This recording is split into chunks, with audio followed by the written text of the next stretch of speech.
We are joining the State of the Union live, begun just a few minutes ago. And current President Joe Biden just made the statement that we will not tolerate political violence. The Alabama Supreme Court shut down IVF treatments across the state, unleashed by a Supreme Court decision overturning Roe v. Wade. She was told her dream would have to wait. What her family had got through should never have happened. Unless Congress acts, it could happen again. So tonight, let's stand up for families like hers. To my friends across the aisle, don't keep this waiting any longer. Guarantee the right to IVF. Guarantee it nationwide.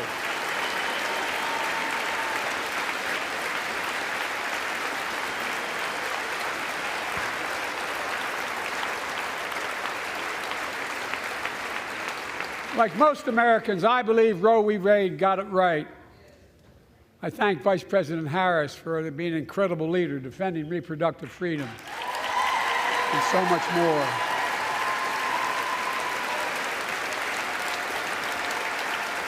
Thank you.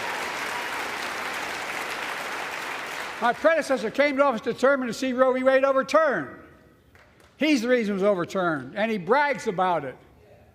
Look at the chaos that has resulted. Joining us tonight is Kate Cox, the wife and mother from Dallas. She's become pregnant again and had a fetus of a fatal condition. Her doctor told Kate that her own life and her ability to have children in the future were at risk if she didn't act. Because Texas law banned her ability to act, Kate and her husband had to leave the state to get what she needed. What her family got through should have never happened as well, but it's happening in too many others. There are state laws banning the freedom to choose, criminalizing doctors, forcing survivors of rape and incest to leave their states to get the treatment they need. Many of you in this chamber and my predecessor are promising to pass a national ban on reproductive freedom. My God, what freedom else would you take away? Look, it's a decision to overturn Roe v. Wade. The Supreme Court majority wrote the following, and with all due respect, justices, women are not without electoral power. Electoral or political power. You're about to realize just how much you're right about that.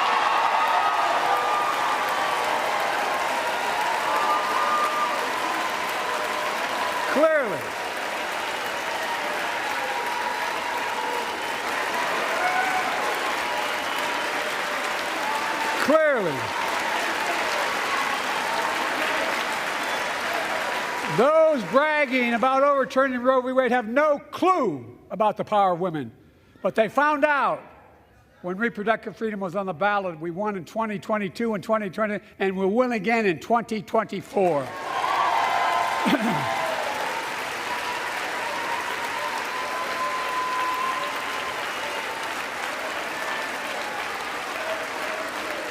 If you, the American people, send me a Congress that supports the right to choose, I promise you, I'll restore Roe v. Wade as the law of the land again.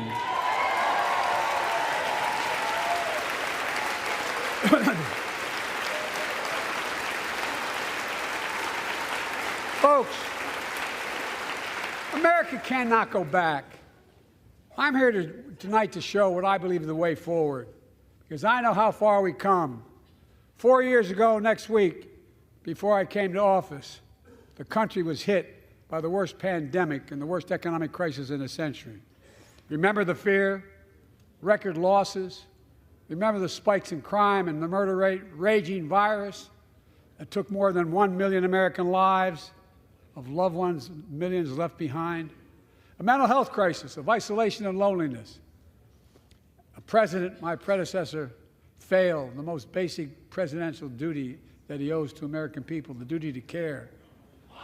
I think that's unforgivable. I came to office determined to get us through one of the toughest periods in the nation's history. We have. It doesn't make news, but in 1,000 cities and towns, the American people are writing the greatest comeback story never told.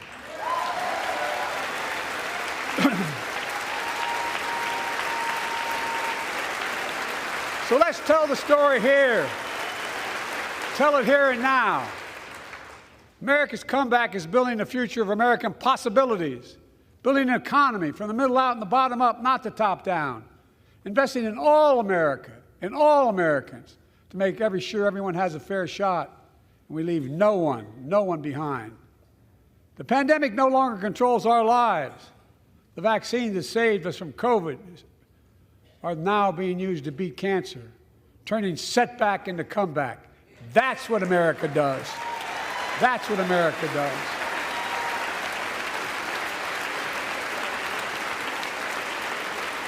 Folks, my inherited economy is on the brink. Now our economy is literally the envy of the world. 15 million new jobs in just 3 years, a record, a record. Unemployment at 50-year lows. A record 16 million Americans are starting small businesses, and each one is a literal act of hope. With historic job growth and small business growth for Black and Hispanics and Asian Americans, 800,000 new manufacturing jobs in America and counting. Where is it written we can't be the manufacturing capital of the world? We are, we will. More people have health insurance today. More people have health insurance today than ever before. The racial wealth gap is as small as it's been in 20 years. Wages keep going up, inflation keeps coming down. Inflation has dropped from 9% to 3%, the lowest in the world and tending lower.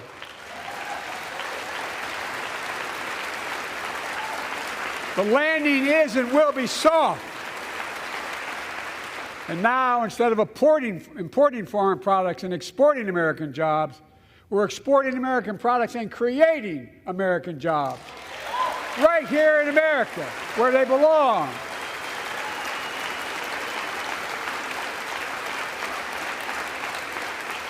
And it takes time, but the American people are beginning to feel it. Consumer studies show consumer confidence is soaring. Buy America has been the law of the land since the 1930s. Past administrations, including my predecessor, including some Democrats as well in the past, failed to buy American. Not anymore. On my watch, federal projects that you fund, like helping build American roads, bridges, and highways, will be made with American products and built by American workers.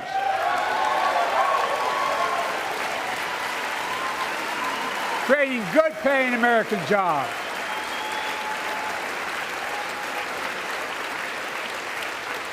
And thanks to our CHIPS and Science Act, the United States is investing more in research and development than ever before.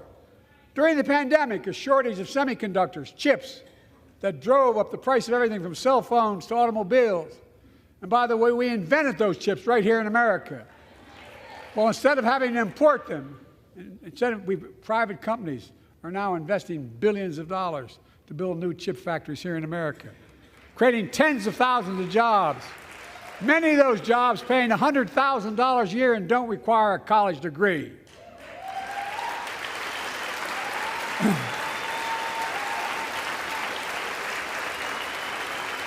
In fact, my policies have attracted $650 billion in private sector investment in clean energy, advanced manufacturing, creating tens of thousands of jobs here in America.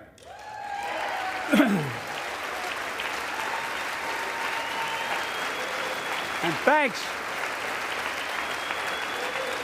to our bipartisan infrastructure law, 46,000 new projects have been announced all across your communities. And by the way, I noticed some of you strongly voted against it, or they're cheering on that money coming in. I like it. I'm with you. I'm with you. And if any of you don't want that money in your district, just let me know. Modernizing our roads and bridges, ports and airports, public transit systems. Removing poisonous lead pipes so every child can drink clean water without risk of brain damage.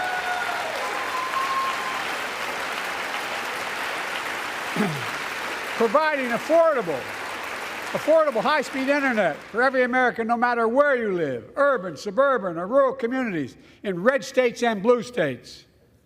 Record investments in tribal communities. Because of my investment in family farms,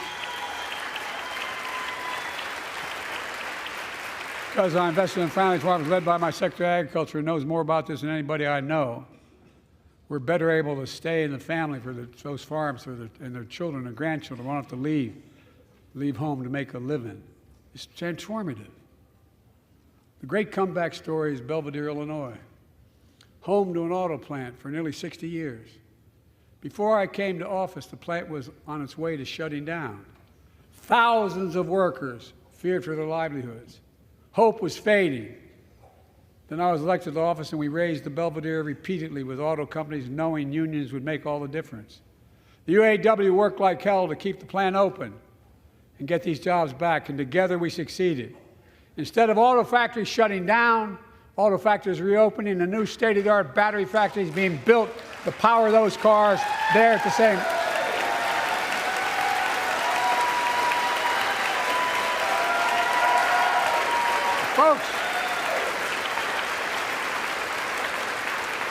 The folks of Belvedere, I say, instead of your town being left behind, your community is moving forward again.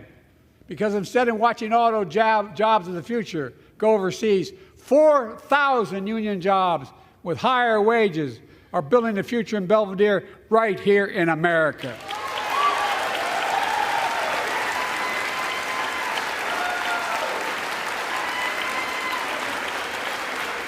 Here tonight is UAW President Shawn Fain, a great friend and a great labor leader. Shawn, where are you? Stand up.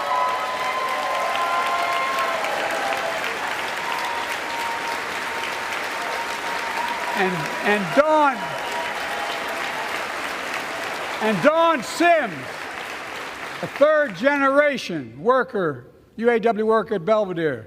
Shawn, I was proud to be the first president to stand on the picket line, and today, Dawn has a good job in her hometown, providing stability for her family and pride and dignity as well. Showing once again, Wall Street didn't build America. They're not bad guys. They didn't build it, though. The middle class built the country, and unions built the middle class.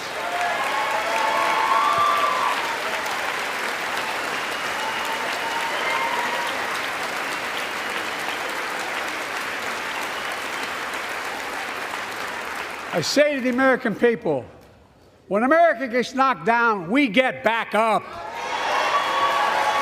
We keep going. That's America.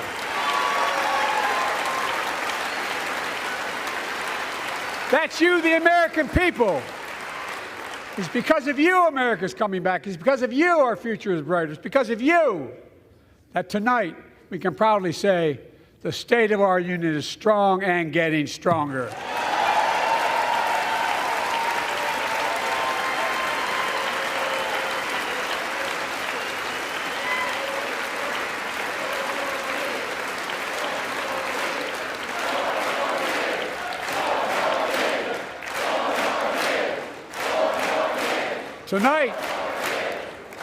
Tonight, I want to talk about the future of possibilities that we can build together. A future where the days of trickle-down economics are over, and the wealthy and the biggest corporations no longer get all the tax breaks. And by the way, I understand corporations. I come from a state that has more corporations invested than every one of your states in the United States combined. And I represented it for 36 years. I'm not anti-corporation, but I grew up in a home where trickle-down economics didn't put much on my dad's kitchen table. That's why I determined to turn things around so middle class does well. When they do well, the poor go way up and the wealthy still do very well. We all do well. And there's more to do to make sure you're feeling the benefits of all we're doing. Americans pay more for prescription drugs than anywhere in the world. It's wrong, and I'm ending it.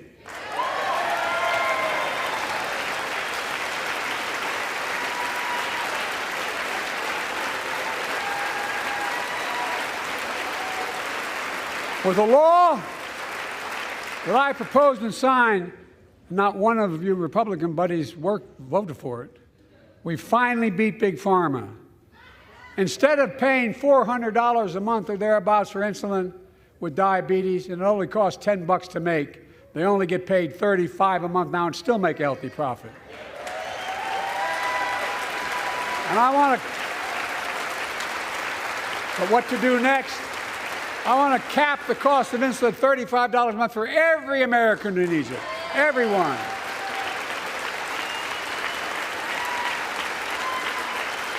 For years, people have talked about it, but finally we got it done and gave Medicare the power to negotiate lower prices on prescription drugs, just like the VA is able to do for veterans. That's not just saving seniors money, it's saving taxpayers money. We cut the federal deficit by $160 billion. Because Medicare will no longer have to pay those exorbitant prices to Big Pharma. This year, Medicare is negotiating lower prices for some of the costliest drugs on the market that treat everything from heart disease to arthritis. It's now time to go further and give Medicare the power to negotiate lower prices for 500 different drugs over the next decade. They're making a lot of money, guys. And they'll still be extremely profitable. Will not only save lives, it will save taxpayers another $200 billion. Starting next year, the same law caps total prescription drug costs for seniors on Medicare at $2,000 a year, even for expensive cancer drugs that cost $10,000, $12,000, $15,000. Now I want to cap prescription drug costs at $2,000 a year for everyone. Folks, I'm going to get in trouble for saying that, but if you want to get an Air Force One and fly to Toronto, Berlin, Moscow, well, even Moscow, probably. And bring your prescription with you, and I promise you I'll get it for you for 40% the cost you're paying now. Same company, same drug, same place. Folks, the Affordable Care Act, the old Obamacare, is still a very big deal.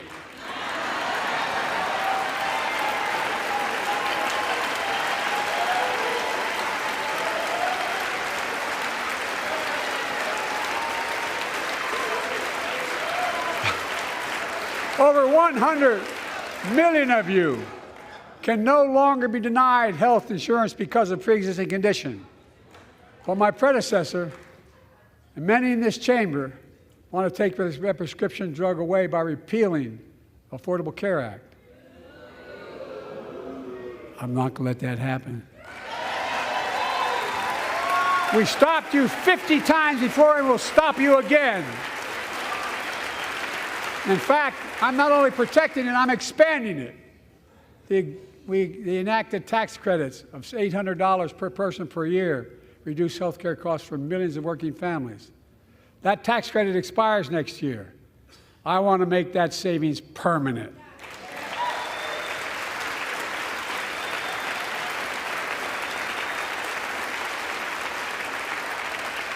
To state the obvious, women are more than half our population. But research on women's health has always been underfunded. That's why we're launching the first ever White House initiative on women's health research, led by Jill, doing an incredible job as First Lady.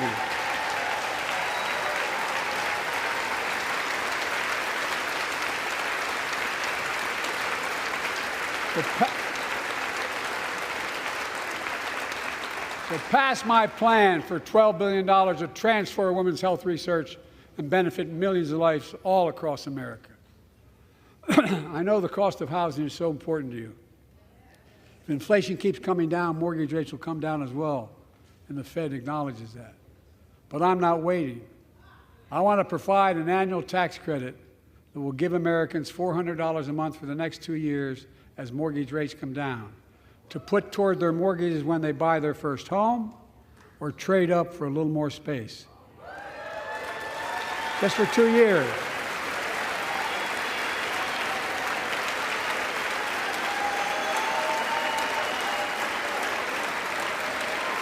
And my administration is also eliminating title insurance on federally backed mortgages.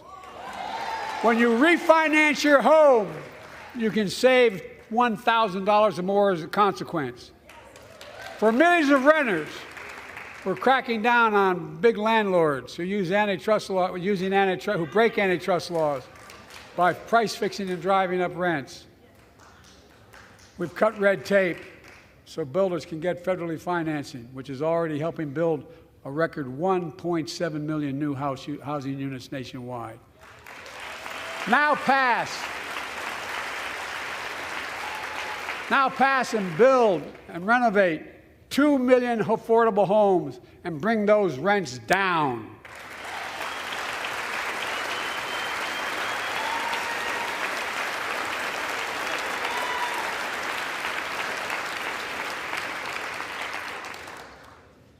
To remain the strongest economy in the world, we need to have the best education system in the world.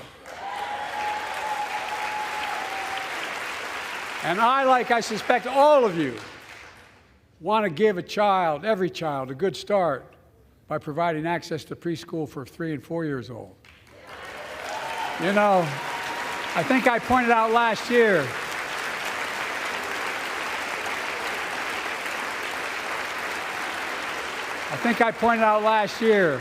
that children coming from broken homes where there's no books, they're not read to, not spoken to very often, start school, kindergarten, or first grade, having heard 1 million fewer words spoken. Well, studies show that children who go to preschool are nearly 50% more likely to finish high school, go on to earn a 2- and 4-year degree, no matter what their background is.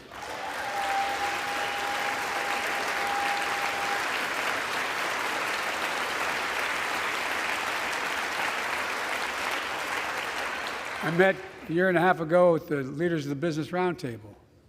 They were mad that they were angry, I think, well, they were discussing why I wanted to spend money on education. I pointed out to them, as vice president, I met with over 182 of those folks. Don't hold me to the exact number.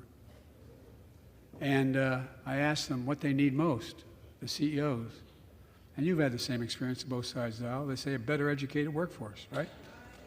So I looked at them, and I say, I come from Delaware. DuPont used to be the 8th largest corporation in the world.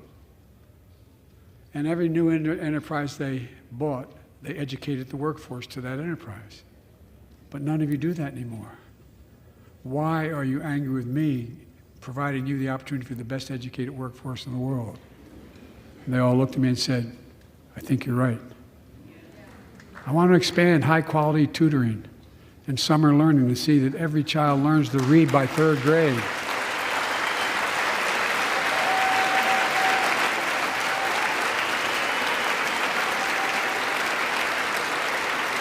I'm also connecting local businesses and high schools so students get hands-on experience and a path to good-paying job whether or not they go to college.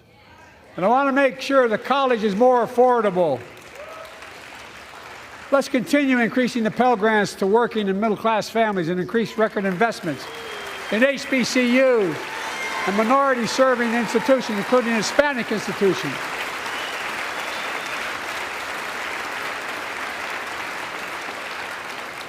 When I was told I couldn't universally just change the way in which we dealt with student loans, I fixed 2 student loan programs that already existed to reduce the burden of student debt for nearly 4 million Americans, including nurses, firefighters, and others in public service. Like Keenan Jones, a public educator from Minnesota, who's here with us tonight. Keenan, where are you? Keenan, thank you. He's educated hundreds of students so they can go to college. Now he's able to help, after debt forgiveness, get his own daughter to college.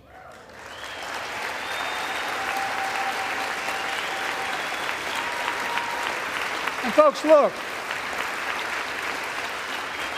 such relief is good for the economy because folks are now able to buy a home, start a business, start a family.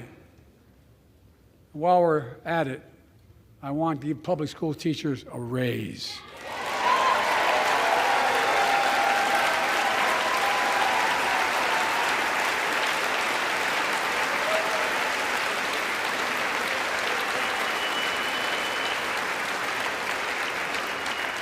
And by the way, the first couple of years, we cut the deficit. Now, let me speak to the question of fundamental fairness for all Americans. I've been delivering real results in fiscally responsible ways. We've already cut the federal deficit. Over $1 trillion. I signed the bipartisan deal to cut another $1 trillion in the next decade. It's my goal to cut the federal deficit another $3 trillion by making big corporations and very wealthy finally beginning to pay their fair share.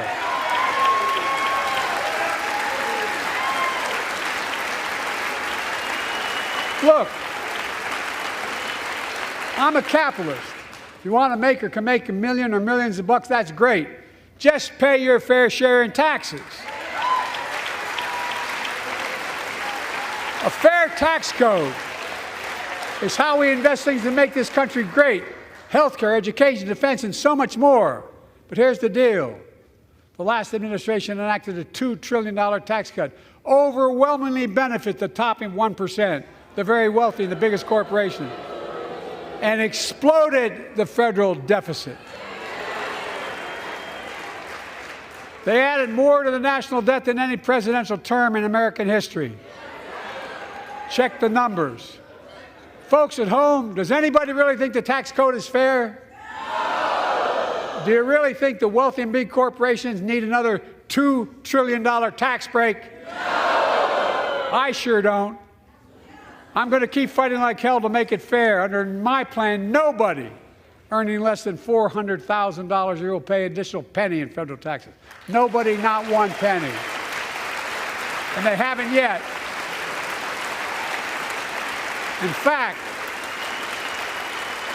the child tax credit I passed during the pandemic cut taxes for millions of working families and cut child poverty in half.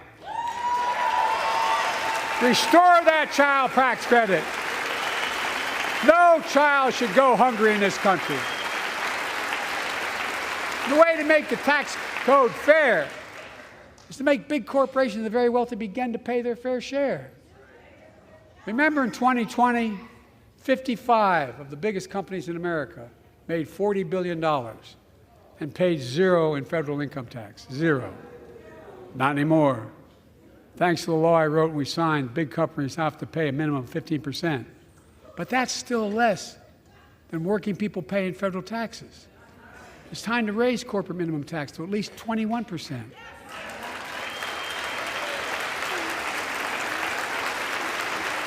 So every big corporation finally begins to pay their fair share. I also want to end tax breaks for big pharma, big oil, private jets, massive executive pay when it's only supposed to be $1 million that can be deducted. They can pay them $20 million if they want, but deduct $1 million. End it now. You know, there are 1,000 billionaires in America. You know what the average federal tax is for those billionaires? No. They're making great sacrifices, 8.2%. That's far less than the vast majority of Americans pay. No billionaire should pay a lower federal tax rate than a teacher, a sanitation worker, or a nurse.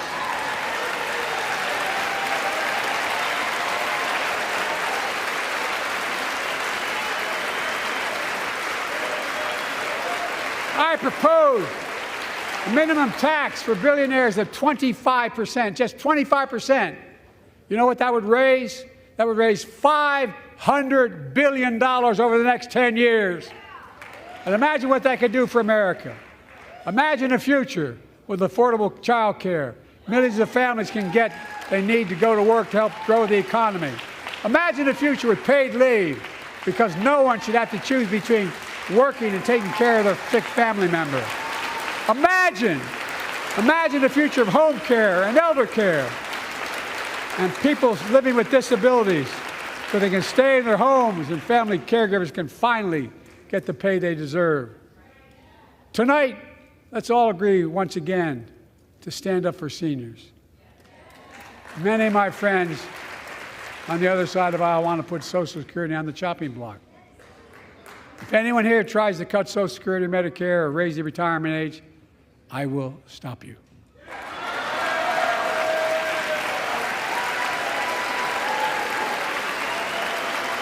The working people The working people who built this country pay more into Social Security than millionaires and billionaires do. It's not fair. We have two ways to go. Republicans can cut Social Security and give more tax breaks to the wealthy. That's the proposal. Oh no, you guys don't want another $2 trillion tax cut? I kind of thought that's what your plan was. Well, that's good to hear. You're not going to cut another $2 trillion for the super wealthy. That's good to hear.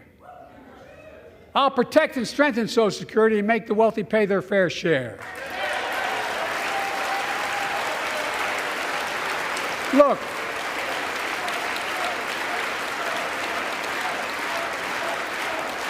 too many corporations raise prices to pad their profits, charging more and more for less and less.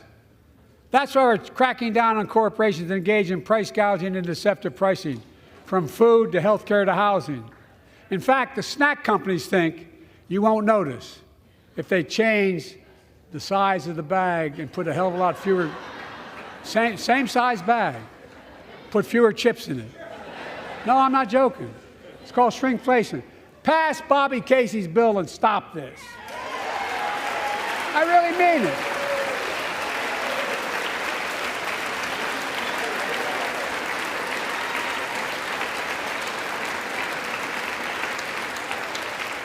You probably all saw that commercial on Snickers bars.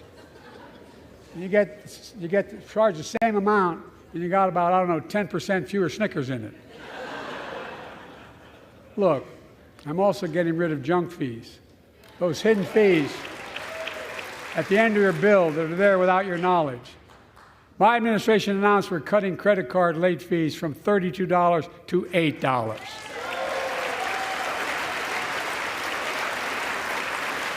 Banks and credit card companies are allowed to charge what it costs them to instigate the collection. And that's more, a hell of a lot, like $8 and 30-some dollars. They don't like it. The credit card companies don't like it. But I'm saving American families $20 billion a year with all the junk fees I'm eliminating. Folks at home, that's why the banks are so mad. It's $20 billion in profit. I'm not stopping there. My administration has proposed rules to make cable, travel, utilities, and online ticket sellers tell you the total price up front so there are no surprises. It matters. It matters. And so does this. In November, my team began serious negotiation with a bipartisan group of senators. The result was a bipartisan bill with the toughest set of border security reforms we've ever seen. Oh, you don't think so? Oh, you don't like that bill, huh? That conservatives got together and said it was a good bill? I'll be darned. That's amazing. That bipartisan bill would hire 1,500 more security agents and officers, 100 more immigration judges to help tackle the backload of 2 million cases, 4,300 more asylum officers, and new policies so they can resolve cases in 6 months instead of 6 years now.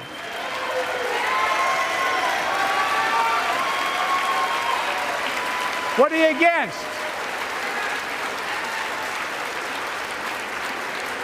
100 more high-tech drug detection machines to significantly increase the ability to screen and stop vehicles smuggling fentanyl into America. That's killing thousands of children. This bill would save lives and bring order to the border. It will also give me and any new president new emergency authority to temporarily shut down the border when the number of migrants at the border is overwhelming. The Border Patrol Union has endorsed this bill. The Federal Chamber of Commerce is, yeah. You're saying low. Look at the facts. I know you know how to read.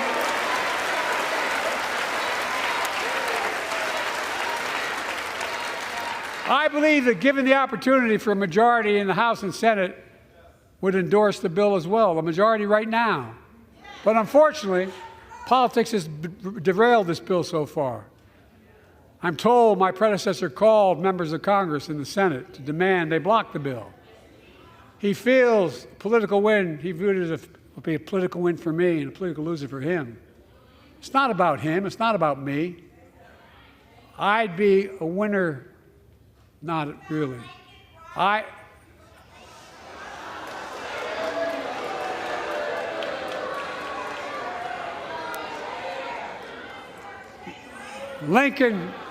Lincoln Riley, an innocent young woman who was killed by an illegal. That's right. But how many of the thousands of people being killed by illegals? To her parents, I say, my heart goes out to you, having lost children myself. I understand. But look, if we change the dynamic at the border, people pay these smugglers $8,000 to get across the border because they know if they get by and let into the country, it's 6 to 8 years before they have a hearing. And it's worth taking the chance of the $8,000. But if it's only 6 weeks, the idea is it's highly unlikely that people will pay that money and come all that way knowing that they'll be able to be kicked out quickly. Folks, I would respectfully suggest my Republican friends owe it to the American people, get this bill done. We need to act now.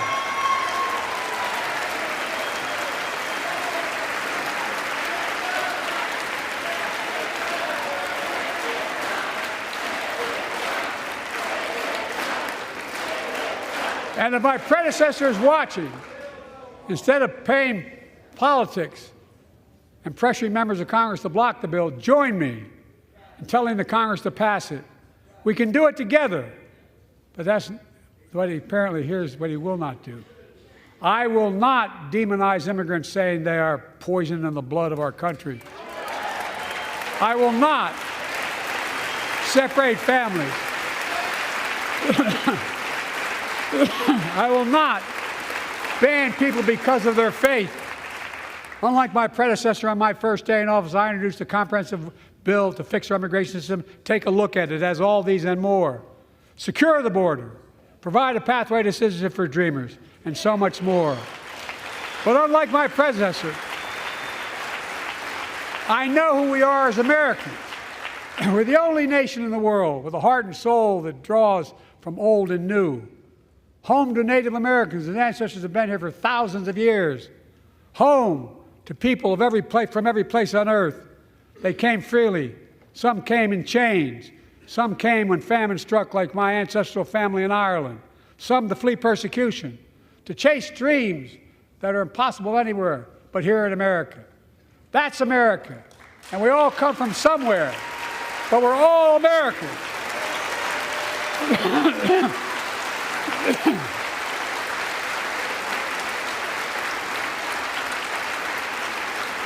Look, folks, we have a simple choice. We can fight about fixing the border, or we can fix it. I'm ready to fix it. Send me the border bill now.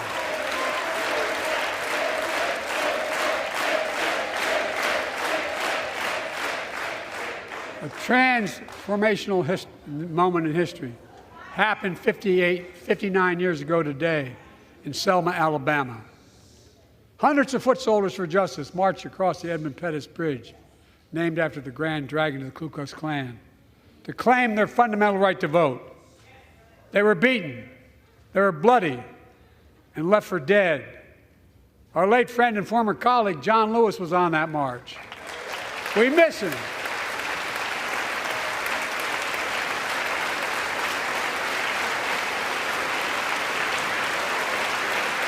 But joining us tonight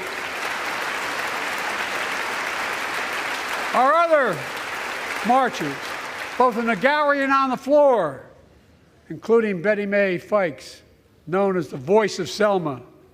The daughter of gospel singers and preachers, she sang songs of prayer and protest on that bloody Sunday to help shake the nation's conscience. 5 months later, the Voting Rights Act passed and was signed into law.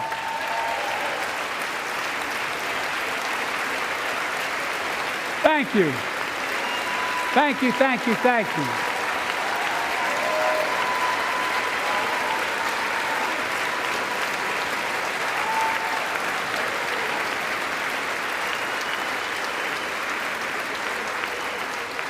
But 59 years later, there are forces taking us back in time.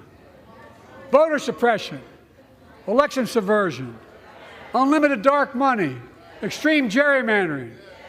John Lewis was a great friend to many of us here. But if you truly want to honor him and all the heroes who marched with him, then it's time to do more than talk. Pass the Freedom to Vote Act, the John Lewis Voting Right Act.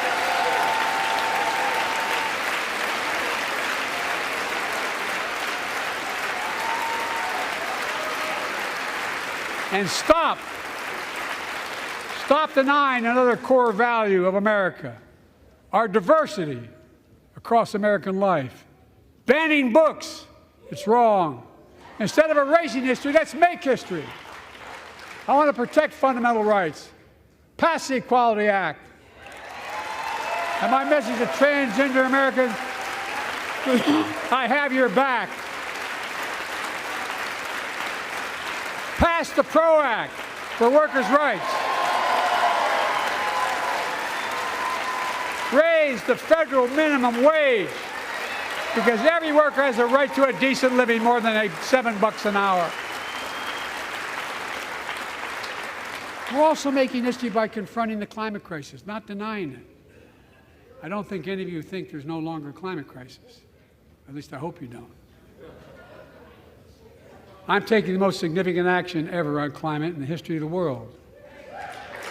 I'm cutting our carbon emissions in half by 2030, creating tens of thousands of clean energy jobs, like the IBEW work is building and installing 500,000 electric vehicle charging stations. Conserving 30% of America's lands and waters by 2030. And taking action on environmental justice fence line communities smothered by the legacy of pollution.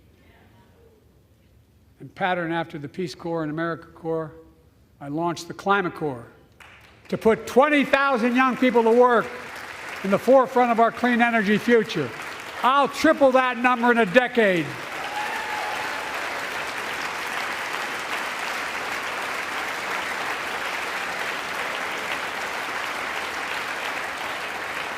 To state the obvious, all Americans deserve the freedom to be safe. And America is safer today than when I took office. Year before I took office, murder rates went up 30%. 30% they went up. The biggest increase in history. It was then, through my American Rescue Plan, which every American voted against, I might add, we made the largest investment in public safety ever. Last year, the murder rate saw the sharpest decrease in history. Violent crime fell to one of its lowest levels in more than 50 years. But we have more to do.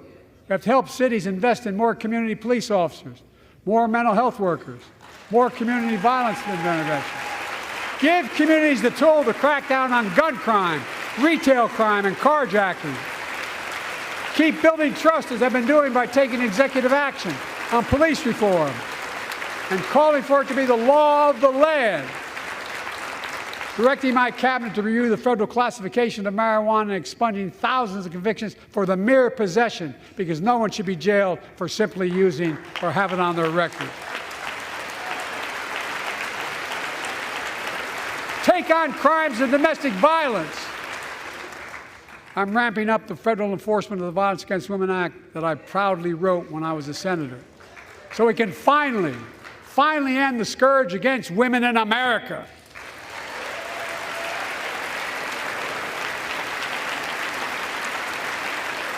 There are other kinds of violence I want to stop. With us tonight is Jasmine, whose 9-year-old sister Jackie was murdered with 21 classmates and teachers in an elementary school in Uvalde, Texas. Very soon after that happened, Jill and I went to Uvalde for a couple of days. We spent hours and hours with each of the families. We heard their message, so everyone in this room, in this chamber, could hear the same message. the constant refrain, and I was there for hours meeting with every family. They said, do something. Do something. Well, I did do something by establishing the first ever Office of Gun Violence Prevention in the White House, that the Vice President is leading the charge. Thank you for doing it. Meanwhile,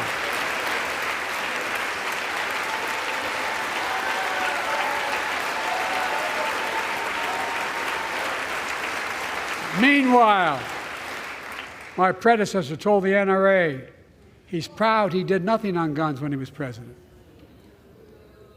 Oh. After another shooting in Iowa recently, he said, when asked what to do about it, he said, just get over it. There's his quote, just get over it. I say, stop it. Stop it, stop it, stop it.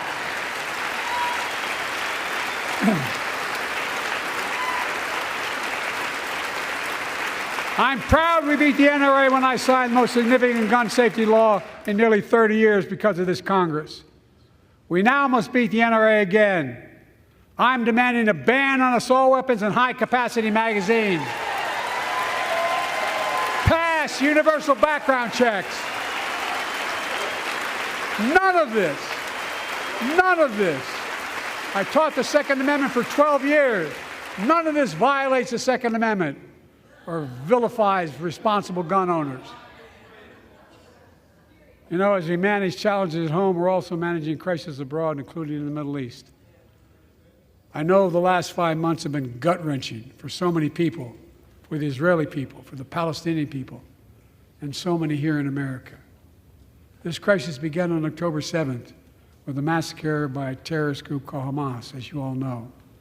1,200 innocent people, women and girls, men and boys, slaughtered after enduring sexual violence. The deadliest day for the Jewish people since the Holocaust, and 250 hostages taken. Here in this chamber tonight are families whose loved ones are still being held by Hamas. I pledge to all the families that we will not rest until we bring every one of your loved ones home. We also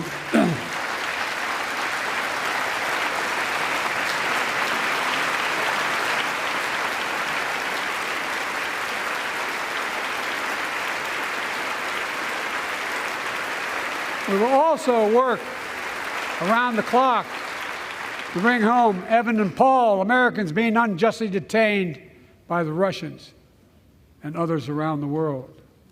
Israel has the right to go after Hamas.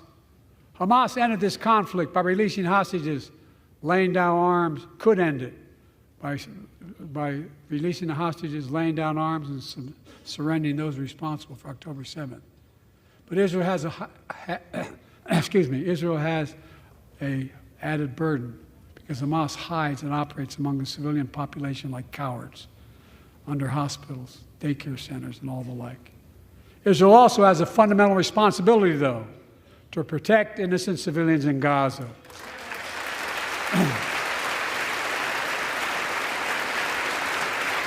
This war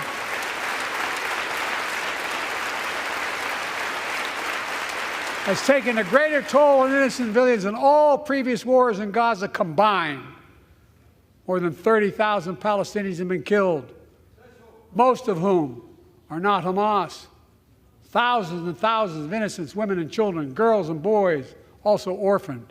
Nearly 2 million more Palestinians under bombardment or displacement. Homes destroyed, neighborhoods in rubble, cities in ruin. Families without food, water, medicine. It's heartbreaking. I've been working nonstop to establish an immediate ceasefire that would last for 6 weeks to get all the prisoners released, all the hostages released, to get the hostages home and ease the intolerable humanitarian crisis and build toward an enduring, something more enduring. The United States has been leading international efforts to get more humanitarian assistance to Gaza. Tonight, I'm directing the U.S. military to lead an emergency mission to establish a temporary pier in the Mediterranean on the coast of Gaza that can receive large shipments carrying food, water, medicine, and temporary shelters. No U.S. boots will be on the ground. A temporary pier will enable a massive increase in the amount of humanitarian assistance getting into Gaza every day.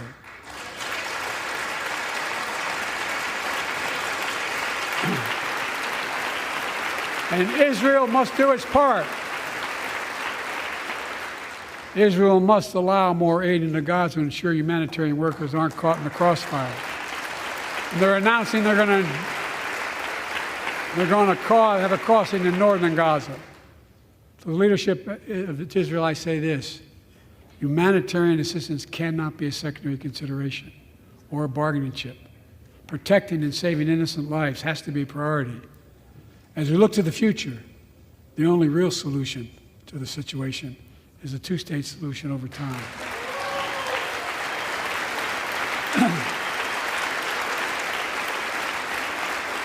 And I say this as a lifelong supporter of Israel. My entire career, no one has a stronger record with Israel than I do. I challenge any of you here.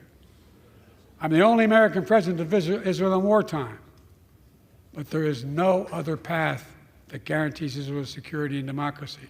There is no other path that guarantees Palestinians can live in peace with peace and dignity. And there's no other path that guarantees peace between Israel and all of its neighbors, including Saudi Arabia, with whom I'm talking. Creating stability in the Middle East also means containing the threat posed by Iran. That's why I built a coalition of more than a dozen countries to defend international shipping and freedom of navigation in the Red Sea. I've ordered strikes to degrade the Houthi capability and defend U.S. forces in the region. As Commander-in-Chief, I will not hesitate to direct further measures to protect our people and our military personnel.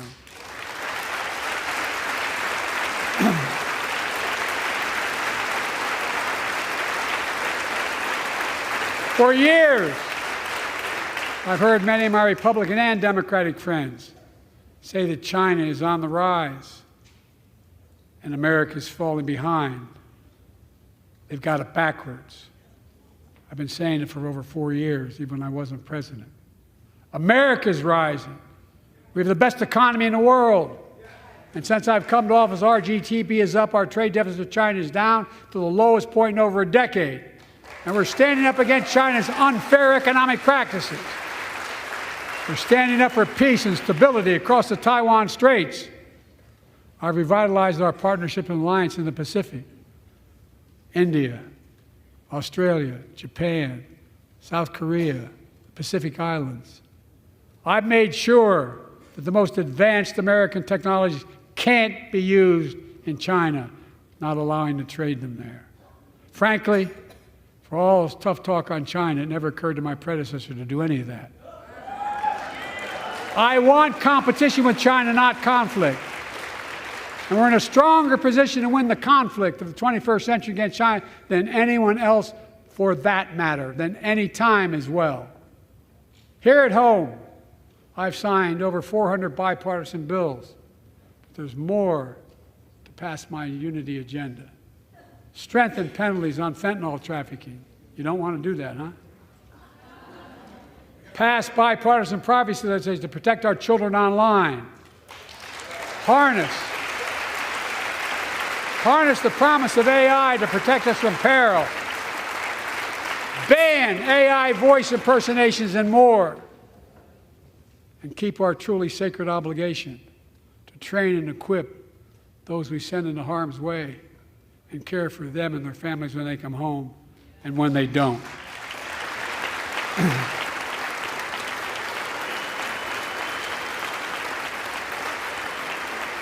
That's why the song Support and Help of Dennis and the VA, I signed the PACT Act.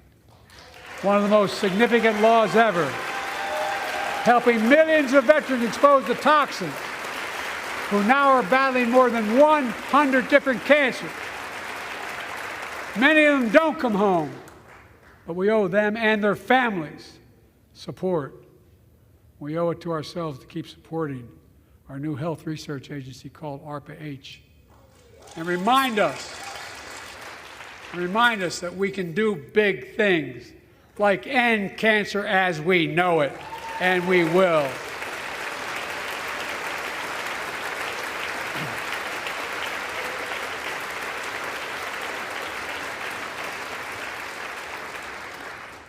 Let me close with this. Yay.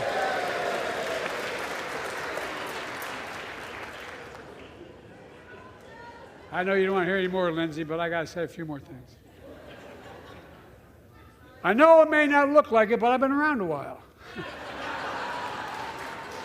When you get to be my age, certain things become clearer than ever. I know the American story. Again and again, I've seen the contest between competing forces in the battle for the soul of our nation, between those who want to pull America back to the past and those who want to move America into the future. My lifetime has taught me to embrace freedom and democracy, a future based on core values that have defined America: honesty, decency, dignity, equality, to respect everyone, to give everyone a fair shot, to give hate no safe harbor. Now, other people my age see it differently. The American story of resentment, revenge, and retribution, that's not me. I was born amid World War II when America stood for the freedom of the world. I grew up in Scranton, Pennsylvania, and Claymont, Delaware, among working-class people who built this country. I watched in horror as two of my heroes, like many of you did, Dr. King and Bobby Kennedy, were assassinated.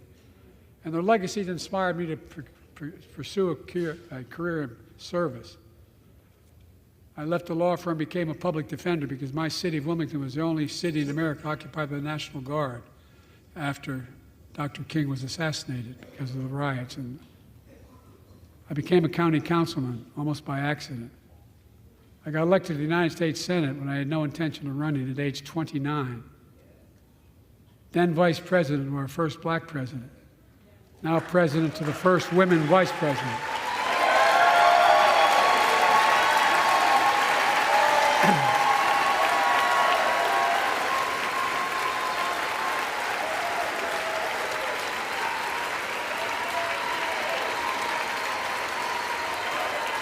In my career, I've been told I was too young.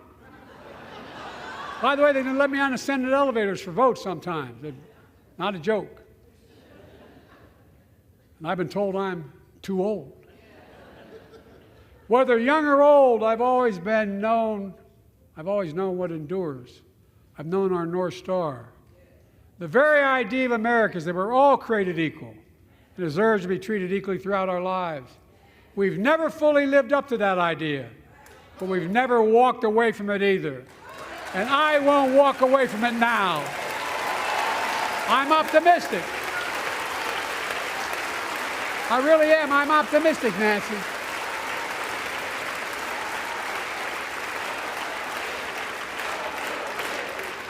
My fellow Americans, the issue facing our nation isn't how old we are, it's how old are our ideas. Hate, anger, revenge, retribution are the oldest of ideas. But you can't lead America with ancient ideas that only take us back. You lead America, the land of possibilities. You need a vision for the future and what can and should be done. Tonight you've heard mine. I see a future where defending democracy, you don't diminish it. I see a future where we restore the right to choose and protect our freedoms, not take them away. I see a future where the middle class finally has a fair shot and the wealthy have to pay their fair share in taxes. I see a future where we save the planet from the climate crisis and our country from gun violence. Above all, I see a future for all Americans. I see a country for all Americans. And I will always be president for all Americans because I believe in America. I believe in you, the American people. You're the reason we've never been more optimistic about our future than I am now. So let's build the future together. Let's remember who we are. We are the United States of America. And there is nothing beyond our capacity when we act together. God bless you all. And may God protect our troops. Thank you, thank you, thank you.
It is quite stunning to see just the sheer knowledge base and basically off the dome, in the moment, in real time, a knowledge base and wisdom and situational awareness that Trump has never, ever had, and wouldn't be able to assemble because he doesn't actually give a fuck. He doesn't care.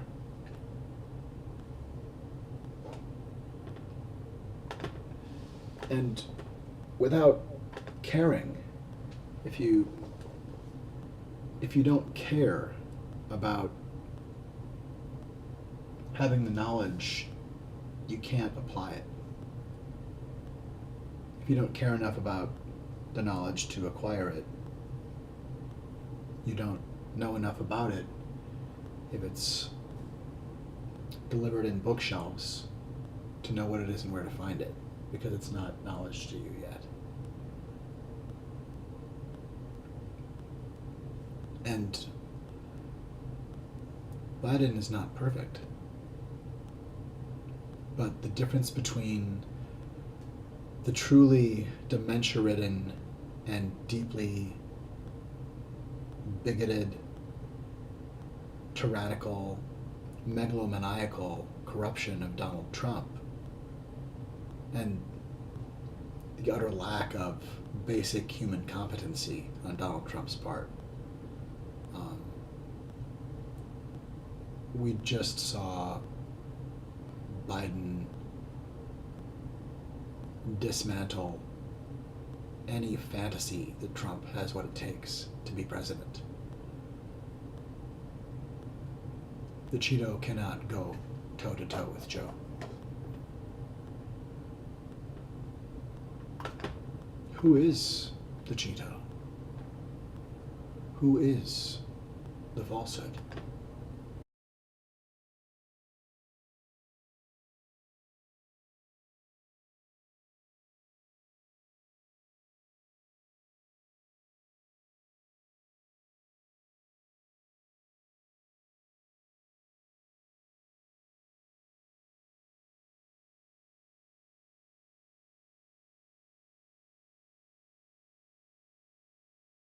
I made a speech. I looked out. The field it looked like 1 million, 1.5 million people. They showed a field where there were practically nobody standing there.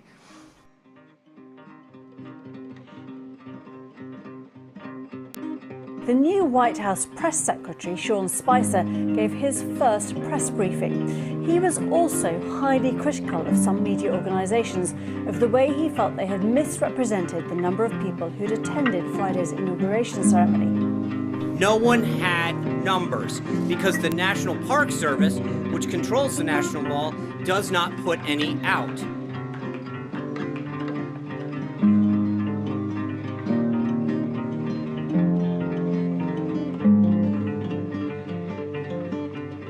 This was the largest audience to ever witness an inauguration, period, both in person and around the globe.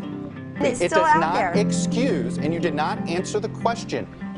I did answer your question. No, you did not. You did not answer the question of why the president asked the White House press secretary to come out in front of the podium for the first time and utter a falsehood.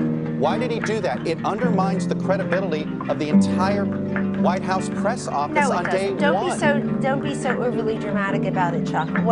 You're saying it's a falsehood, and Sean Spicer, our press secretary, gave alternative facts to that.